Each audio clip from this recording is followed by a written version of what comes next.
근데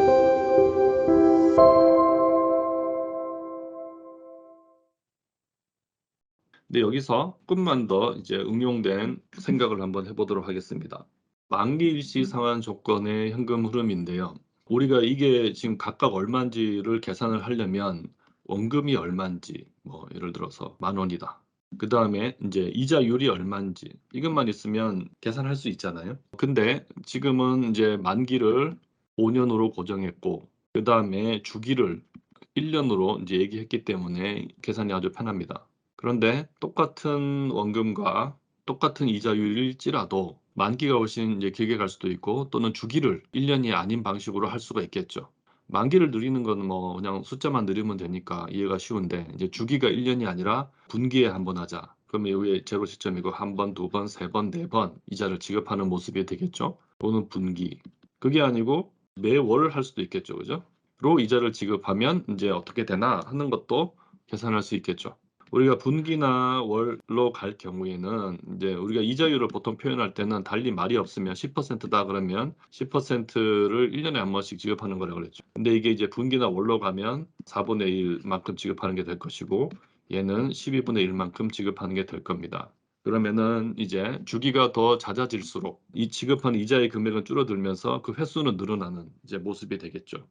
그거하고 똑같은 게 여기서도 적용될 수 있습니다. 원금을 분할 상환할 때도 마찬가지죠. 원금을 균등 분할 상환하는데 똑같은 조건인데 이제 5년 동안 매월 하자 또는 분기마다 한 번씩 하자 이렇게 되면 그러면은 이 앞에서와 똑같이 이자는 한 둘 셋 네 번 지급하는 모습이 될 것이고 원금을 상환하는 방식도 한 번, 두 번, 세 번 만에 갚는 게 아니고 분기면은 그거 곱하기 4 해서 12번 만에 갚는 거죠.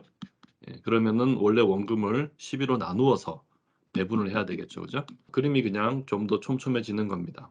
마지막으로 이제 원리금 균등 분할 상환도 마찬가지입니다. 요거는 실제로 뭐 공식을 막 만들어서 계산하기보다는 엑셀에서 이제 함수를 이용해서 많이 계산하는데요. 그때 함수에다가 총 이제 만기가 얼마고 원금이 얼마고 뭐 이자율이 몇 퍼센트인데 그때 이제 뭐 몇 번째 지급할 때 이자와 원금이 각각 얼마인가 이런 것을 이제 엑셀에 계산해 줍니다.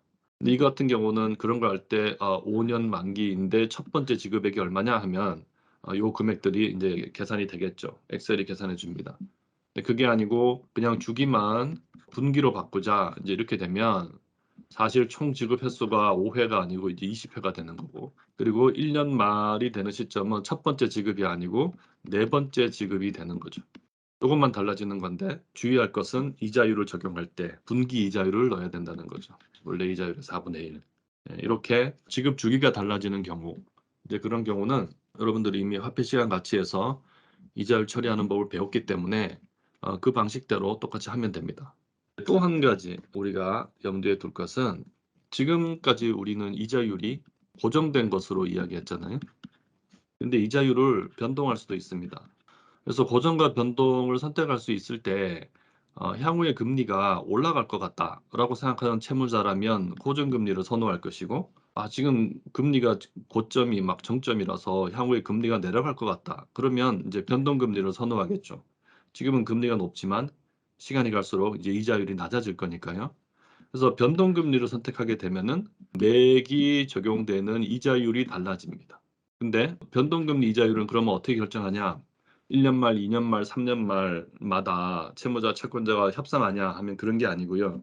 애초에 대출이 기표될 때 고정금리 대출 같은 경우는 뭐 10% 이렇게 절대적인 수치로 정하지만 변동금리 같은 경우는 이제 지표금리를 하나 두고 더하기 가상금리 형태로 금리를 보통 정합니다. 근데 이 변동금리 같은 경우는 요 인제 지표금리를 CD 91일물로 하자, CD 금리로 하자 또는 뭐 국채 금리로 하자 이런 식으로 다른 이제 어떤 주기적으로 크기가 발표되는 그리고 비교적 인제 무위험 이자율에 가까운 그런 금리 지표를 하나 선택을 해서 그걸 지표금리로 삼고 거기다가 이제 당신은 여기다가 뭐 1.2% 정도 더해 가지고 이자율로 하자. 뭐 이런 식으로 인제 정하는 게 보통 변동금리의 규칙입니다. 근데 이제 주로 이제 개인들을 상대로 하는 이제 모기지 같은 경우는 인제 CD 금리나 국채 금리를 실제로 이제 많이 사용을 했었는데 보통 대출하는 게 은행이잖아요. 은행 같은 이제 금융기관들이 예금금리 그게 기준이 돼야 되는 거 아닌가? 인제 하는 이제 논쟁들이 많이 생깁니다. 그 은행들이 실제로 자기들이 예금할 때 주는 그 금리 요게 또 인제 CD 국채금리 움직이는 거하고 또 좀 다르거든요. 그래서 은행이 대출을 할 때 그 원가에 해당하는 예금금리 여기다가 더하기 가산금리를 하자. 그런 방식으로 최근에는 이제 지금은 예금금리 더하기 가산금리로 대부분 이제 은행들이 대출금리를 이제 정하고 있습니다. 고 예금금리를 부른 이름이 뭐냐? 그게 코픽스입니다. 코픽스가 코스트 오브 펀드의 약자예요. 코스트 오브 펀드 인덱스. 그래 가지고 이 코스트 오브 펀드라는 게 이 펀드는 우리가 주식 펀드, 부동산 펀드 할 때 그 펀드가 아니고 이제 은행의 어떤 자기 자금 조달을 말하는 겁니다. 그러니까 조달 비용 인덱스, 조달 비용 지표 이렇게 이해를 하면 되는데요. 은행의 조달 비용이라는 게 고객들이 예금하러 오면 여기다가 이자율 얼마나 주나 하는 거잖아요. 뭐 예금과 대출이 있다. 근데 예금 금리, 대출 금리 할 때 같은 말이 예금이 인제 수신이고 대출이 여신이잖아요. 그래서 뭐 평균 수신금리라고도 부르고 뭐 예금금리라고도 인제 부르는데 어쨌든 그 금리 요게 이제 은행의 원가니까 거기다가 기준으로 해서 변동금리를 정하자 해서 만들어진 금리 지표가 이제 코픽스입니다. 이 코픽스도 최근 인제 예금을 받을 때 적용되는 금리가 있고 그동안 쭉 나갔던 예금들 잔액에 뭐 평균적인 금리가 있고 뭐 종류가 여러 가지 있습니다. 그런 걸 가지고 이제 변동금리 산정을 많이 해요. 그래서 만약에 이 대출이 인제 코픽스 더하기 1% 이런 식으로 인제 변동금리가 정해졌다면 현재 시점에서 1년 뒤에 코픽스가 얼마 될지 알 수가 없죠. 그럼 그때 가 봐야 압니다. 예 그때 정해지는 이제 코픽스 수준에 따라서 코픽스 금리가 이렇게 움직인다면 내 이자율도 거기에 따라 움직이는 거예요. 더하기 가산금리였으니까 일정한 높이를 두고 이렇게 움직이는 거예요. 그래서 이 이자율을 곱한 이제 원금 잔액에다가 그게 이자로 지급이 되는 거죠. 그 높이가 들쭉날쭉해질 겁니다. 그 뒤에 다른 방식의 대출에서도 다 마찬가지죠. 그래서 이자율이 고정금리냐 변동금리냐에 따라서도 캐시플로우가 달라진다.